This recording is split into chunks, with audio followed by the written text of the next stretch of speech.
Assalamualaikum warahmatullahi wabarakatuh. Kembali lagi bersama TS Channel, channel yang menyajikan informasi, edukasi, kisah, dan misteri di belahan dunia ini yang mungkin belum terungkap.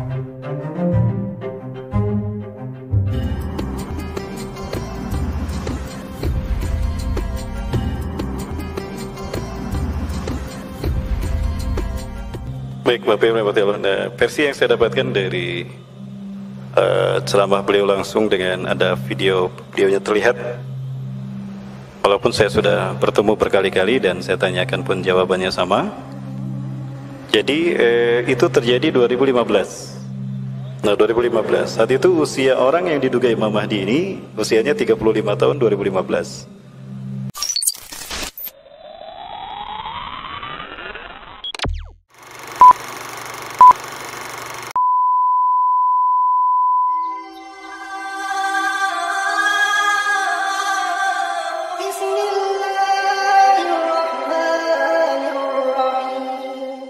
Saya mengenal beberapa ulama ahli hadis di Madinah ini, dan sudah 20 tahun ini saya belajar hadis bersama mereka.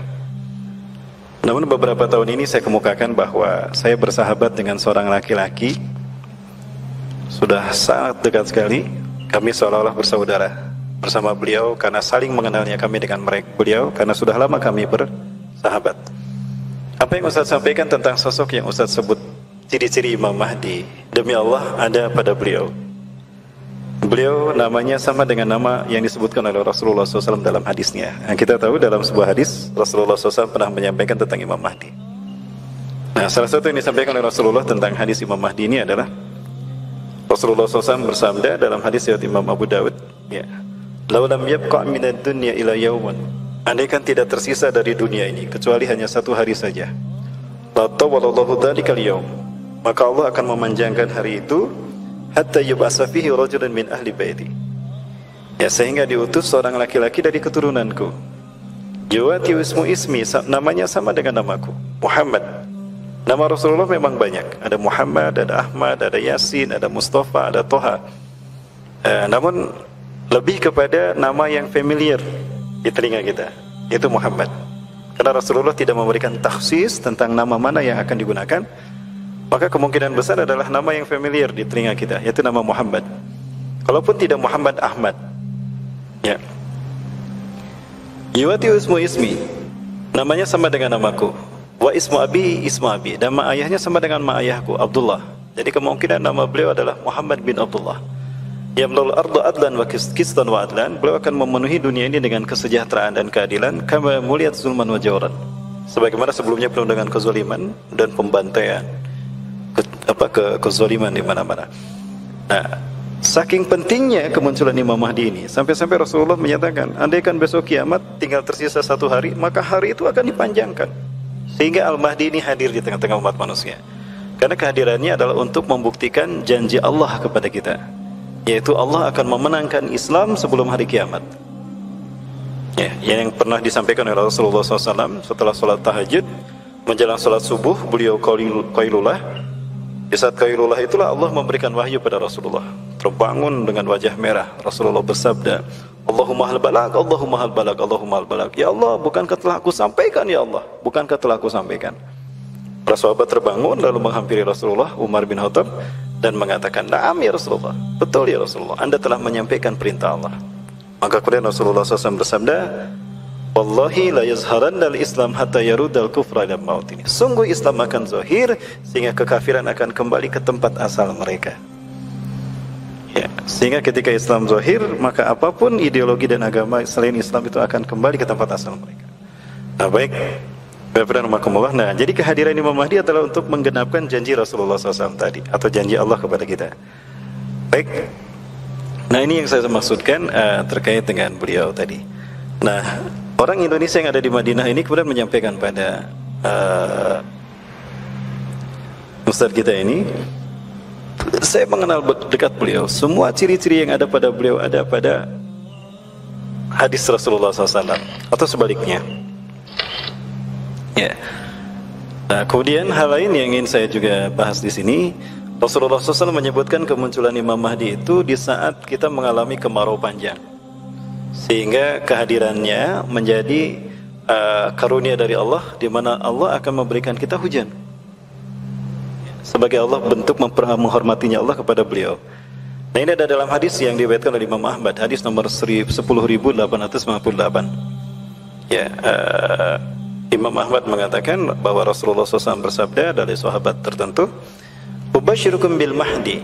Aku berikan kabar gembira kepada kalian dengan munculnya Imam Mahdi. Yub'atsu fi ummati, yang akan diutus di tengah-tengah umatku, ada ikhtilafi minan nas, di saat terjadinya pertengkaran atau persengketaan atau perselisihan ya, di tengah-tengah manusia.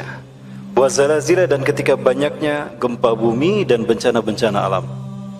Jadi ketika banyak terjadi peristiwa geopolitik, persengketaan berbagai kabilah atau bangsa sehingga panas suhu politik di muka bumi, begitu juga dan terjadi peristiwa geografis, bencana alam, di saat itulah Imam Mahdi muncul. Fayam lalu ardu kisran wa'adan kama muliyat sulman mazauran. Dan di dalam hadis yang lain dikatakan Imam Mahdi ini akan muncul di mana Allah akan memberinya minum. Namun sebelum itu saya tegaskan dulu para muslimin bahwa terkait dengan Imam Mahdi ini kita tidak mesti ragu ya, karena ada banyak beberapa penegasan dari ulama-ulama ahli hadis tentang kesohihan hadis Imam Mahdi. Sebagai contoh apa yang disebutkan oleh Syekh Abdul Muhsin Al-Abbad Hafizahullah, salah seorang ulama pakar hadis di Madinah yang pernah meneliti hadis-hadis tentang Imam Mahdi, kemudian beliau menemukan kesimpulan tidak kurang dari 26 sahabat meriwayatkan hadis Imam Mahdi, berarti mutawatir ma'nawi, dan tidak kurang dari 36 kitab hadis meriwayatkan tentang Imam Mahdi ini, sehingga hadisnya mutawatir ma'nawi.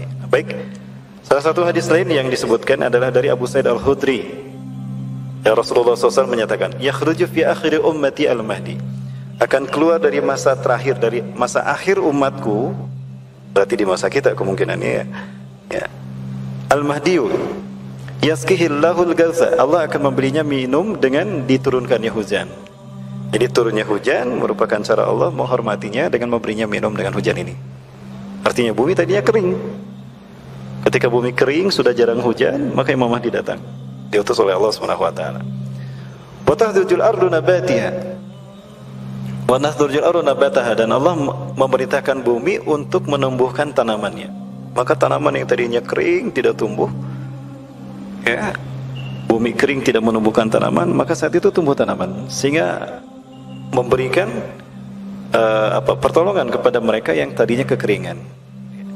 Wa ya'til mala sihahan, beliau akan membagi-bagikan harta tanpa menghitungnya, sehingga kemakmuran dari segi harta tercapai pada masa beliau datang, sehingga betul-betul terasa solusi, seolah-olah menjadi rahmat bagi umat manusia saat itu, khususnya umat Islam.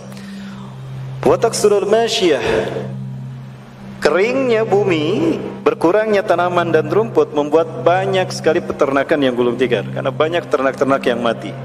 Maka dimunculkannya Imam Mahdi ini menjadi pertolongan bagi manusia, di mana peternakan akan kembali hidup. Ternak-ternak akan kembali menyebar di muka bumi. Wa tuzimul ummah, dan umat ini akan kembali mulia, tidak lagi dihinakan. Artinya umat Islam akan kembali menguasai dunia sebagai superior dunia, menguasai dunia dengan rahmatan lil alaminnya. Ya'ishu sab'an aw thamaniyan, yakni hajjajan, beliau akan tinggal 7 atau 8 kali musim haji di muka bumi sejak beliau diangkat. Berarti kemungkinan besar beliau akan hidup di tengah-tengah kita 7 atau 8 tahun dimulai dari musim haji. Nah, ini mengisyaratkan bahwa Imam Mahdi dibaiat di musim haji.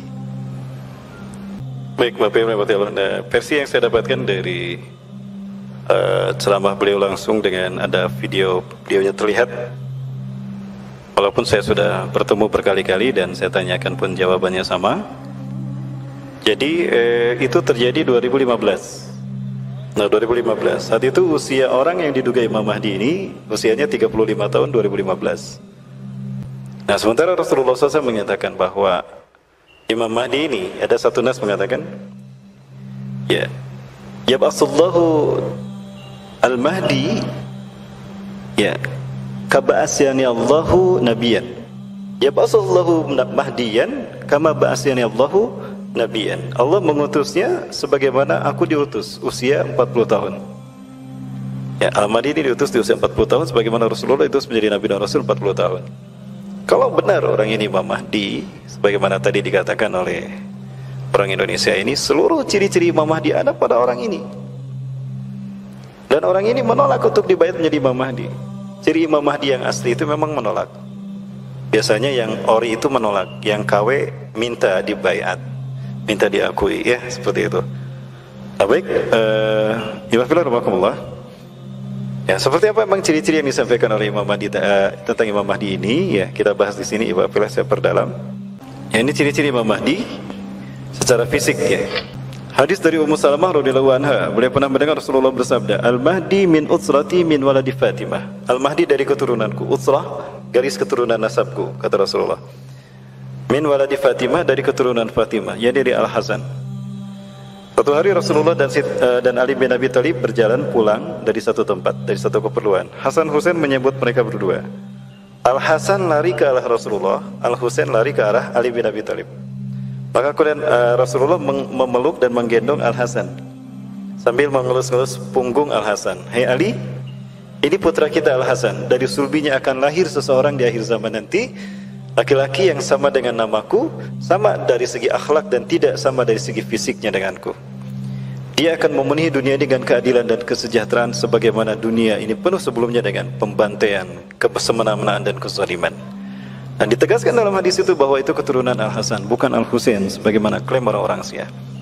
Nah, kemudian di dalam hadis yang berikutnya juga, masih riwayat Imam Abu Dawud namun bersama At-Tirmidzi, Rasulullah bersabda, "La tunqadud dunya hatta yamlikul araba rajulun min ahli baiti, yuwati ismu ismi." Tidak akan berakhir dunia ini sehingga seseorang dari keturunanku menguasai Arab. Artinya tanah Arab nanti akan dikuasai oleh Imam Mahdi. Kapan itu terjadi? Ya, kita bahas pada kesempatan ini. Ya. Yuwati ismu ismi, namanya sama dengan namaku. Dalam nas yang lain, yuwati ismu ismi wa ismu abihi ismu abi. Nama ayahnya sama dengan nama ayahku, Muhammad bin Abdullah. Kemungkinan namanya itu. Adapun secara fisik, ciri-ciri beliau, satu, hidungnya mancung dan dahinya lebar. Sebagaimana hadis Rasulullah riwayat Imam Abu Dawud dan yang lainnya, "Al-Mahdiyu minni ajlal jabhati." Al-Mahdi adalah keturunanku, dahinya agak lebar. Jika bapak-bapak ada yang berdahi lebar, berarti sudah mirip dengan Imam Mahdi. Ya, kemudian aknal angfi, hidungnya mancung. Ya, saking mancungnya kelihatan agak tipis bagian atasnya. Itu karena mancungnya.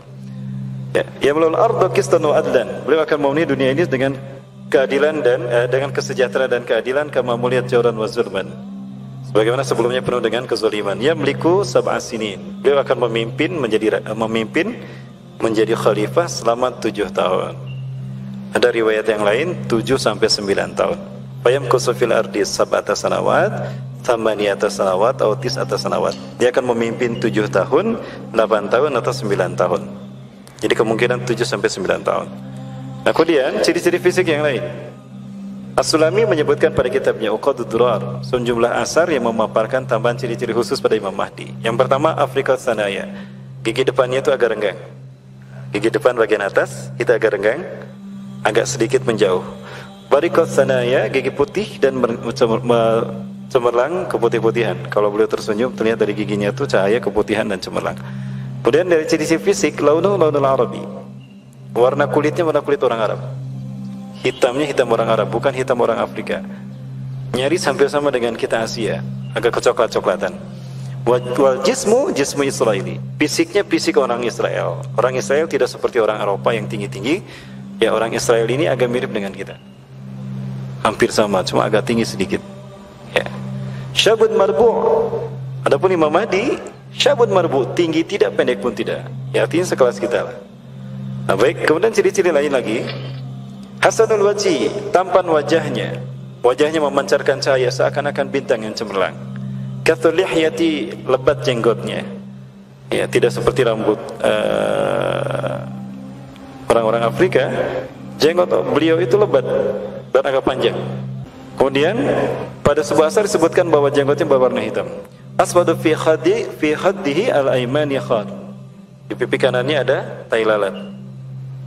Kemudian ablaj ayun, artinya sesuatu yang jelas antara jarak kedua alisnya sehingga tidak berangkai namun atau bergandengan. Alisnya ini terlihat begitu indah. ya, dengan mata yang lebar. Kemudian akhal a'yuni, ya, akhal ainaini, pelupuk matanya hitam dan bukan bercelak. Maksudnya karena agak mengkerut bagian kelopak matanya sehingga seolah-olah kelopak matanya itu bercelak. Padahal itu karena mengkerut, ya, sehingga warnanya lebih gelap. Dan ciri lain adalah perutnya agak besar, agak gendut sedikit, dan juga pahanya agak mengecil. Dan di pundaknya terdapat ciri-ciri kenabian.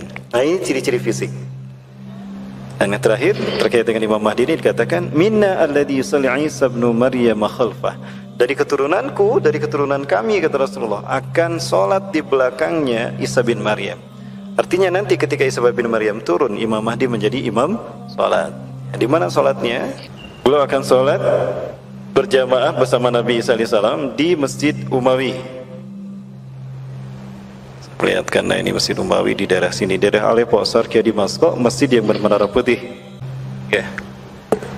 Di Aleppo ini nanti Nabi Isa akan turun, ya, dan Imam Mahdi akan mengimami sholatnya. Saat itu Imam Mahdi sudah meluruskan shaf, qomat sudah dikumandangkan. Maka Nabi Isa turun di menara putih. Ini masjidnya Masjid Umawi, ya. Dan ini hadisnya Sahih Muslim, kitab Al-Fitan wa Asratis Sa'ah, bab Zikru Dajjal, ya. Ketika Allah telah mengutus Al-Masih ibnu Maryam, maka turunlah ia di menara putih sebelah timur Damaskus dengan mengenakan 2 buah pakaian yang dicelup dengan waras dan zafaran. Dan kedua telapak tangannya diletakkan di sayap 2 malaikat. Bila ia menundukkan kepalanya, maka menurunlah rambutnya, dan jika diangkatnya kelihatanlah landai seperti mutiara. Maka tidak ada orang kafir pun yang mencium nafasnya kecuali pasti meninggal dunia, padahal nafasnya itu sejauh mata memandang. Lalu Isa mencari Dajjal hingga menjumpainya di pintu Lud, lantas dibunuhnya lah Dajjal. Kemudian Isa datang kepada satu kaum yang telah dilindungi oleh Allah dari Dajjal, lalu mengusap wajah mereka dan memberitahu mereka tentang derajat mereka di surga. Kalian ahli surga, kalian ahli surga. Nah, ini adalah menara di mana Nabi Isa turun, sehingga menara ini disebut menara Isa bin Maryam. Ini masjid yang tadi. Nah, sebentar Pak Mullah, sebelum saya lanjutkan peristiwa ini. Nah, ciri-ciri fisik yang tadi yang kita bahas itu ada pada orang ini. Ya, dan orang ini sehingga diyakini oleh para ulama ahli hadis sebagai Imam Mahdi. Nah, para ulama ahli hadis di Madinah pada tahun 2015 ini sempat akan berbaiat kepada beliau, tapi beliau menolak. Para ulama ini mengatakan, "Ifsi tiadakah? Ulurkan tangan Anda. Bay'naka sam'an wa ta'atan." Kami akan mentaati Anda. Kami akan mendengar semua perintah Anda karena Anda adalah Imam Mahdi. Nah, beliau menolak. Lastu mahdiyan ana ihda minal ansar. Aku bukan Imam Mahdi. Aku satu dari orang Ansar. Nah, maka tadi dikatakan orang ini kemudian dikatakan pergi ke Syam, ke Suriah, jihad di jalan Allah Subhanahu wa taala. Ada kemungkinan memang beliau hari ini berada di Suriah, namun pasti akan segera ke Madinah karena tidak lama lagi beliau akan tercium keberadaannya. Kalau di Suriah ini tercium, maka beliau akan dibunuh. Dan kita tahu sekarang para mujahidin seolah sudah tidak terdengar lagi eksistensinya. Artinya rejim Bashar Assad makin kuat kekuasaannya di Suriah. Hal ini memungkinkan beliau akan kembali ke Madinah. Tahun depan akan beribadah haji. Nah, di saat ibadah haji inilah beliau dibayat. Karena tahun depan usianya sudah jelas 40 tahun. Rasulullah SAW menyebutkan usianya diutus menjadi Mahdi sama dengan usiaku diutus menjadi Nabi. Ya, 40 tahun. Nah, yang terbayang bagi kita, ya wafilah rahmakumullah, apabila itu terjadi tahun depan, tidak dapat kita bayangkan suasana dunia bergejolak luar biasa. Karena kemunculan Imam Mahdi dari awal sampai Islam zahir itu perang dan perang. Ya, perang dan perang. Sebagaimana dalam sebuah hadis Rasulullah mengatakan, la tazalu ta'ifatu min ummati zahirina alal haqqi. Akan senantiasa ada satu umatku menang dalam membela al-haq. Yuqatiluna fisabilillah. Mereka perang dan perang di jalan Allah. La yadurru man khadalahum. Mereka tidak akan merasa dikalahkan, tidak berhasil dikalahkan oleh orang-orang yang menggembosi mereka, oleh musuh-musuh Islam. Wala man khalafahum, tidak pula orang-orang munafik dengan media propaganda media mereka tidak akan mempengaruhi gerak langkah perjuangannya. Dalam satu nas dikatakan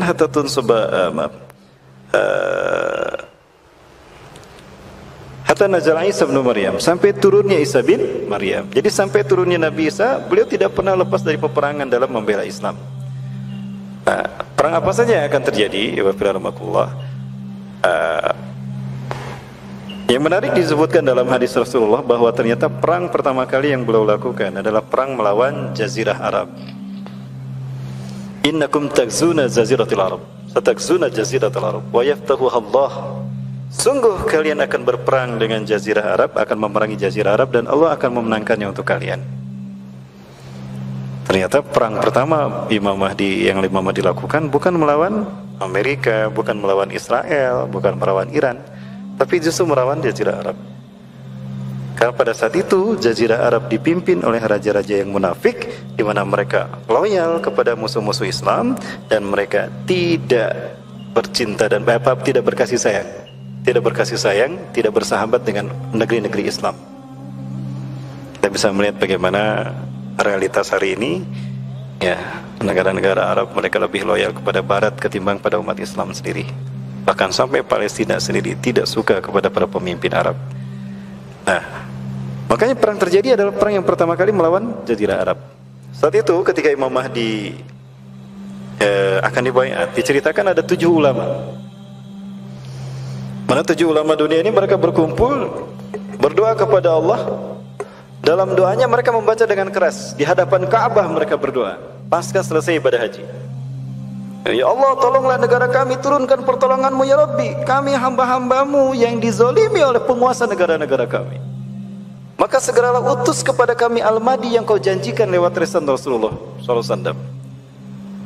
Nah, terdengar oleh ulama yang lain, loh kok doa kita sama? Katanya. Anda dari mana? Saya di negara ini. Bagaimana kondisi negara Anda? Kami dizolimi, kami dibantai, kami disiksa. Bapak Ibu rahmati Allah, Angola sekarang sudah, kalau kita lihat, Angola itu sekarang di Afrika sudah dikuasai oleh negara yang pernah kita bahas di sini. Negara yang Rasulullah sebutkan bermata sipit, berkulit merah, berhidung pesek, bermuka lebar. Itu kata Rasulullah SAW. Tidak ada lagi masjid yang utuh sekarang di Angola. Umat Islam diberikan 2 pilihan. Murtad dari Islam dan pilih agama lain selain Islam, kalian boleh tinggal di Angola. Tapi jika kalian tetap ingin beragama Islam, pilihan yang kedua, keluar dari Angola. Bagi siapa yang setelah peraturan ini dibuat, terdapat kalian umat Islam masih beragama Islam di Angola, itu hukumannya dipancung. Bapak Ibu bisa saksikan Angola sekarang sudah luar biasa. Masjid sudah dihancurkan, ratusan masjid sudah dihancurkan, dan Islam dilarang di Angola. Mata uang Angola sekarang adalah yuan. Baik, berarti Angola dikuasai siapa? Maka ini akan terjadi pada negara-negara yang lain. Sehingga tidak salah kalau Rasulullah SAW menyebutkan, la taqumu saatu, tidak akan terjadi hari kiamat, hatta tuqatilu qauman, sehingga kalian akan berperang dengan satu kaum. Sigorul ayun, mata mereka sipit, juluduhum ahmar, kulit mereka merah, sungfal unuf, hidung mereka pesek, wujuhum kal majanil mutraqah, wajah mereka lebar seperti tameng. Bapak Ibu sudah tahu bangsa mana. Nah, kembali kepada pembahasan kita. Nah, maka saat itu akan terjadi perang melawan raja-raja Arab. Nah, perang raja Arab ini terjadi setelah pembaiatan 7 ulama tadi yang mencari-cari Imam Mahdi, kemudian mendapatkan Imam Mahdi. Anda Imam Mahdi, ulurkan tangan Anda, kami bayat. Bukan saya Imam Mahdi. Lari beliau ke Madinah, dikejar oleh 7 ulama tadi ke Madinah. Ketemu di Madinah, ulurkan tangan Anda, kami akan berbayat pada Anda. Anda jangan ragu, kami akan patuh kepada Anda, karena Anda adalah Imam Mahdi. Aku bukan Imam Mahdi. Lari lagi beliau ke Mekah. Sampai-sampai Rasulullah mengatakan, yatahawal min Makkah ila Madinah 3 marat. Ya, pulang pergi Mekah Madinah yang qalib sahiban wa iyaban bainal Makkah wal Madinah 3 marat. 3 kali pulang pergi Mekah Madinah. Setelah 3 kali sampai ke Mekah, maka ditahanlah oleh Allah dengan diutusnya malaikat Jibril. Diislahkanlah beliau, ya, diislahkan fi tilkal lailah, di malam itu. Maka kemudian dibaiat oleh 7 ulama tadi plus para pengikutnya, sehingga jumlah mereka pas 313 atau 315. Wa adadul ladina yubayyunahu ka'adadi ahli Badarin. Jumlah mereka yang berbaiat padanya sama dengan pasukan Badarku. Di sini beliau akan diutus. Jadi antara pintu Ka'bah dengan makam Ibrahim. Nah, orang-orang berbeda. Pembayatan inilah yang kemudian terdengar oleh penguasa Arab saat itu. Di mana pada saat itu Raja Arab ini sudah meninggal dunia. Dan 3 putra mahkotanya berebut kekuasaan. Namun mereka tidak berhasil. Ya, maka mereka mengirimkan pasukan untuk membunuh Imam Mahdi dan ulama tadi. Maka perang pun terjadi. Darah berceceran di Mekah. Ya. 2 riwayat yang saya temukan. Satu riwayat mengatakan itu setelah musim haji. Yang kedua, ada riwayat mengatakan bahwa peristiwa ini mengakibatkan ibadah haji dan umrah terhenti dalam beberapa waktu. Akan tiba saat di mana haji dan umrah terhenti dan banyak terjadi pembantaian dan pertumpahan darah di tanah suci kalian, Indakang Zikom. Ya. Baik, nah maka pada saat itu kemudian Imam Mahdi terlindungi. Para malaikat ikut mendampingi dan melindunginya sehingga menanglah melawan raja-raja Arab. Dan raja Arab yang terakhir yang akan diperangi adalah Raja Syam. Ya, Raja Syam, yaitu yang bergelar Sufyani. Siapakah Raja Syam yang bergelar Sufyani ini? Ada sempat beberapa ulama yang mengatakan kalau yang disebut Sufyani adalah Saddam Hussein. Karena ciri-ciri hadis Rasulullah terkait dengan Sufyani ini ada pada Saddam Hussein. Namun saat ini Saddam Hussein sudah diberitakan meninggal dunia, dieksekusi mati oleh Amerika atas instruksi Amerika karena telah dinyatakan terlibat dalam terorisme Al-Qaeda, ya, dan menyembunyikan senjata pemusnah massal. Walaupun belakangan 2011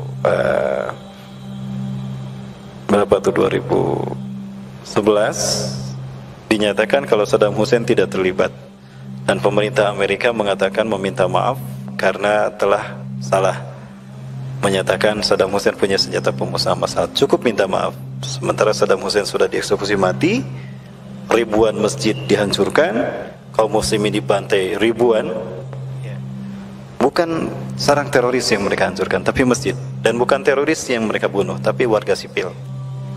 Mereka minta maaf. Sebetulnya ini sudah mereka rancang. Ya baik, Iwafirmakumullah. Nah, hari ini Sufyani lebih kepada penguasa Suriah. Karena Sufyani ini istilah yang diambil dari Muawiyah bin Abi Sufyan, keturunan dari Abu Sufyan, sehingga disebut Sufyani. Muawiyah bin Abi Sufyan, beliau menolak untuk berbaiat pada Ali. Karena Ali tidak menghukum pembunuh Utsman bin Affan. Karena kecewa, lari ke Suriah. Nah, di Suriah mendeklarasikan berdirinya dinasti Umayyah. Berarti dia membawa darah Sufyani ke Suriah. Dan Suriah bagian dari Arab, ya, Jazirah Arab, bagian dari Jazirah Arab. Sehingga perang melawan Jazirah Arab ini akan berakhir dengan perang melawan penguasa Suriah. Kalau terjadi tahun depan, berarti ini mengarah kepada Bashar Assad. Peristiwanya, terdengar raja-raja Arab ini kalah, maka penguasa Suriah ini mengirimkan pasukan. Jumlah pasukan yang diutusnya ada 300 orang. Ya, pasukan terbaik yang diutuskan untuk membunuh Imam Mahdi. Ya, bisa jadi ini memang tidak akan diliput oleh media, karena ini menjadi pembuktian kebenaran hadis Rasulullah. Falamat tasafal Baida, tatkala sampai di Baida, Allah tenggelamkan mereka. Pasukan itu tidak berhasil mencapai Imam Mahdi, karena keburu Allah tenggelamkan di Baida. Di manakah Baida? Baida ini wilayah antara Mekah Madinah, tempat di mana mereka akan ditenggelamkan. Ya. Semuanya tenggelam, yang tersisa tinggal 1 orang. Hanya 1 orang yang tersisa saat itu. Nah, kalau kita lihat kemungkinan Baida ini memang akan menenggelamkan pasukan tadi. Ini data yang hari ini bisa kita dapatkan. Di Baida itu ada 1 lempeng, ternyata dia membelah, lalu ada lubang, dan di lubang itu terungkap ada hutan di bawah lempeng padang pasir. Nah, kemungkinan di tempat ini nanti ditenggelamkannya pasukan yang dikirim oleh Raja Suriah, sehingga tidak terjadi gempa dan tidak kuat menahan mereka. Akhirnya mereka amblas, hajamahumullahu jami'an fayabqa wahidin minhum. Maka yang tersisa dari mereka adalah 1 orang saja. Makanya 1 orang ini kembali pada Raja Syam. menyampaikan kalau pasukannya telah tenggelam, ada gempa yang kemudian menenggelamkan pasukan mereka, kecuali hanya satu ini. Maka pada saat itu sang raja menyusun siasat untuk membunuh Imam Mahdi. Maka dalam perang itu kemudian raja ini pun mati. Wa yaftahu Allah akan memenangkannya untuk kalian. Al-Mahdi berhasil menang melawannya. Maka Syam saat itu kembali jatuh kepada umat Islam. Berbondong-bondong umat Islam menguasai Palestina. Ya, di saat itu kemudian Yahudi diperangi. Perang melawan Yahudi ini berbarengan dengan perang melawan Iran. Nah, sehingga dalam hadisnya Rasulullah SAW menyatakan, "Summa taghzuna al-farash wa yabtaghu Allah." Kemudian kalian akan memerangi Persia. "Summa taghzuna al-farash wa yabtaghu Allah." Lalu kalian akan memerangi Persia dan Allah akan memenangkannya untuk kalian. Nah, perang melawan Persia ini ada dari bagian Eropa, dari Romawi yang mereka bergabung dengan umat Islam. Ya. Betulkah mereka bergabung dengan umat Islam? Kalau kita lihat seruan Raja Salman hari ini, ya, Raja Salman sempat menyampaikan melalui ceramah resminya kepada dunia untuk mengajak agar dunia melawan Iran. Karena Iran ini menjadi ancaman bukan hanya untuk Arab saja, tetapi juga untuk dunia. Ya, saat itu kemudian disambut juga oleh Donald Trump.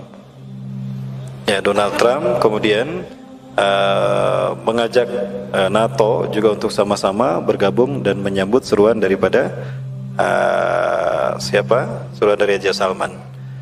Saya teringat pada satu hadis yang mengatakan bahwa kalian umat Islam akan bersekutu dengan Bani Rum untuk memerangi musuh di belakang kalian. Summa tashtarikuna birumi tuqatiluna aduwa min waraikum. Kalian akan memerangi musuh di belakang kalian bergabung dengan Bani Rum. Nah, Bani Rum ini Eropa. Ya, ini sudah 1 tahun ke belakang informasi ini saya dapatkan. Raja Salman menyerukan raja-raja Arab bersatu untuk memerangi Iran dan memerangi mereka yang membantu Iran. Nah, Iran sesungguhnya dibantu oleh Israel. Rusia juga ikut membantu Israel. Kita tahu mereka sudah bekerja sama dan sudah sepakat untuk menguasai wilayah Timur Tengah, Bapak Ibu sekalian. Wafirarahmakumullah. Saya perlihatkan bagaimana Israel sudah begitu akrab dengan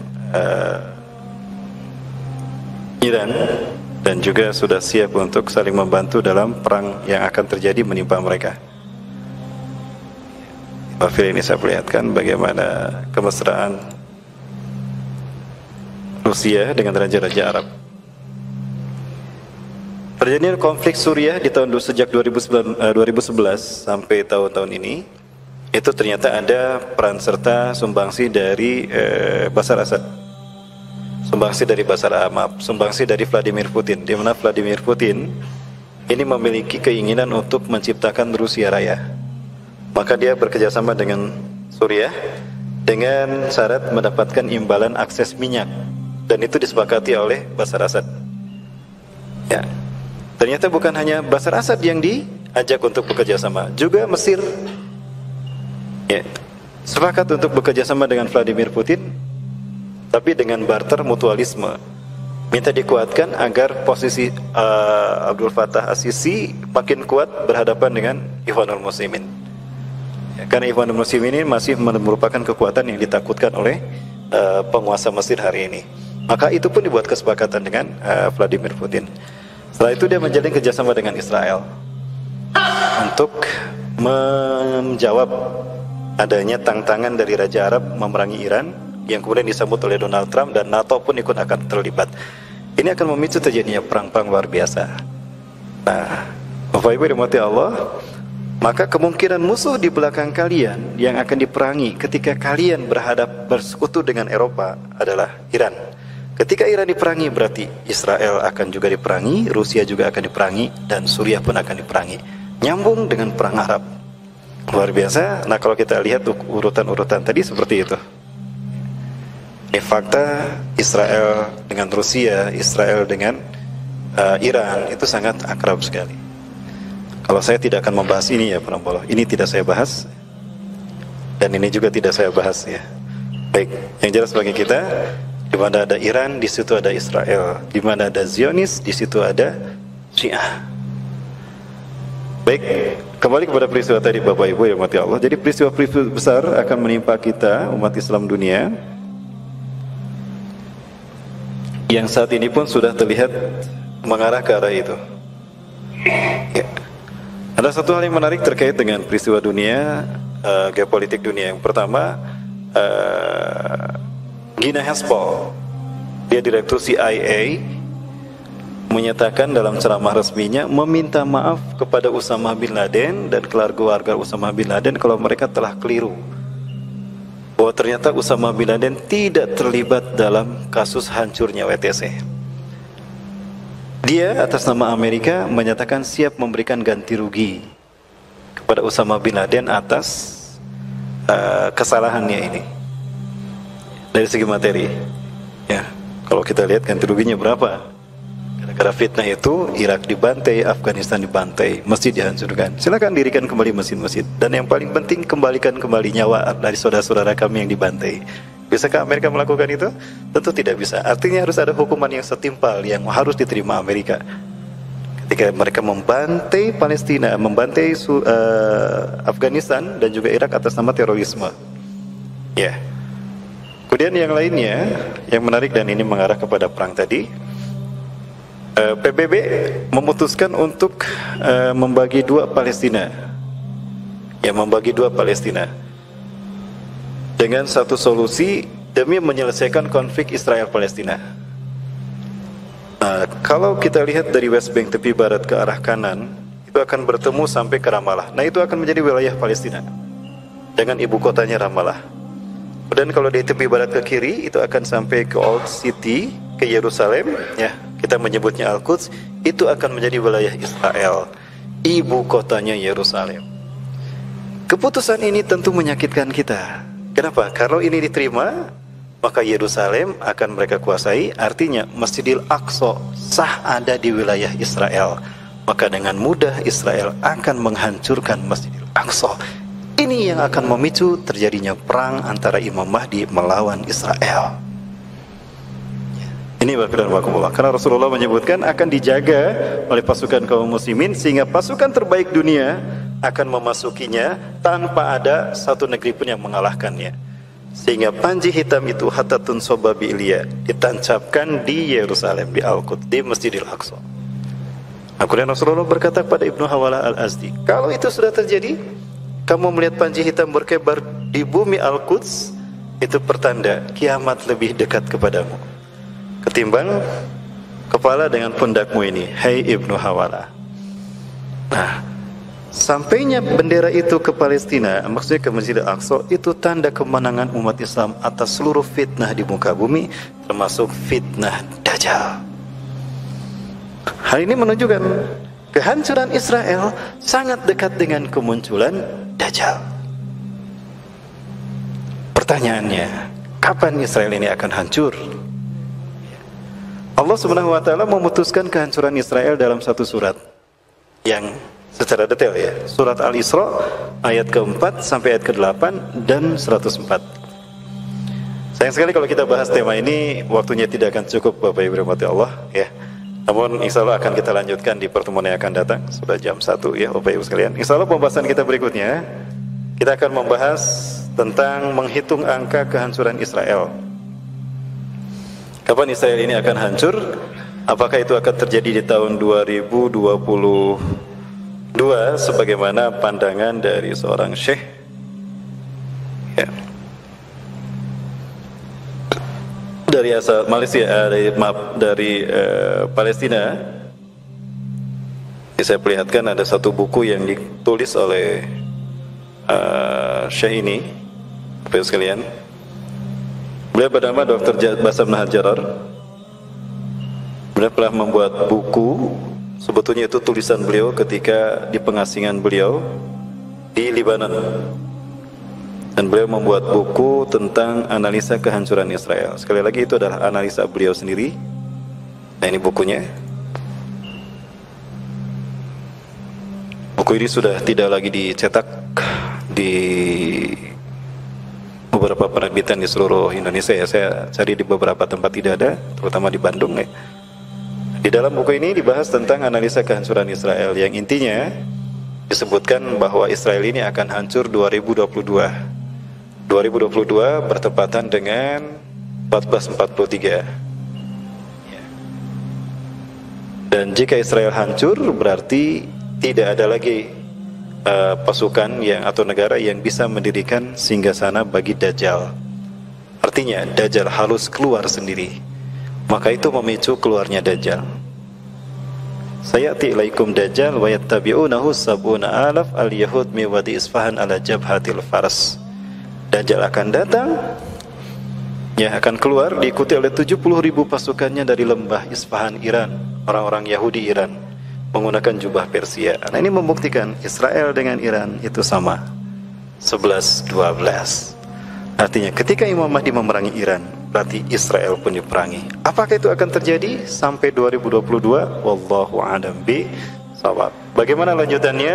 Kita bahas dalam pertemuan yang akan datang. Masih dalam kajian akhir zaman bersama saya. Di pertemuan yang akan datang kita perdalam ini tentang menghitung angka kehancuran Israel dan sekutunya. Alhamdulillahirabbil alamin. Subhanakallahumma rabbana wa bihamdika asyhadu an la ilaha illa anta astaghfiruka wa atubu ilaik. Assalamualaikum warahmatullahi wabarakatuh.